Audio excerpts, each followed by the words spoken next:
Okay, now the first one that I want to talk about is something referred to as a man-in-the-middle attack. Now, in this scenario, we have good old Alice, right? And she's communicating with a web server, all right? She wants to initiate some type of communication, perhaps browse her banking statements, shop online, or just peruse a website, all right? She's going to initiate some type of communication.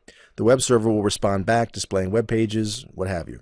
Well, if there's someone in the middle of that communication, hence the term man in the middle, they're able to actually sniff that communication, or they can use a packet sniffing software, right? In this case, they're going to use Wireshark. They're able to capture that communication.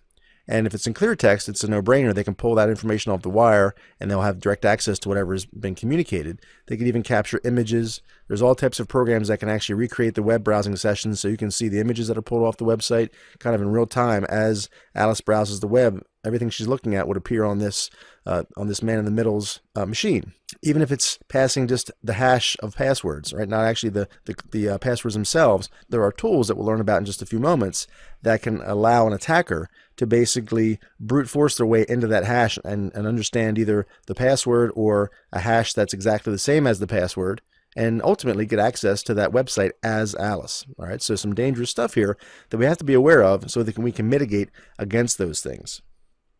Similarly, along the same lines, we have something referred to as a replay attack. Now, our replay attack basically is sniffing a wired or a wireless network. Okay, it can be either. And a replay attack captures the packets, as we talked about before with that man-in-the-middle scenario. We're going to capture packets, put them back on the wire. All right, so packets can potentially be modified and then retransmitted to look like legitimate packets. All right, so again, we have Bob and Alice communicating, as we talked about previously. They're going to initiate some type of communication over the internet, right? Communicating back and forth.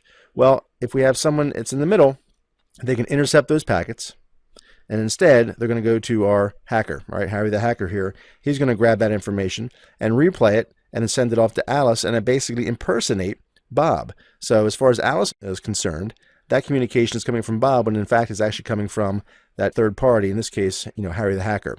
That could just as easily take place between Bob and a server, a web server, banking server, what have you, or Alice, of course, and a server. So the man-in-the-middle attack and a replay attack is dangerous for a number of reasons. Obviously, we don't want someone to be able to gather our information, our credentials. Now, sequencing can help mitigate the effectiveness of this type of an attack because as we put those packets on the wire, they're given sequencing numbers. So if they arrive out of sequence or they don't match or they have a specific time to live, then that can alert the recipient on the other side, say, hey, this is something's a little hokey here. I'm just going to go ahead and drop those packets.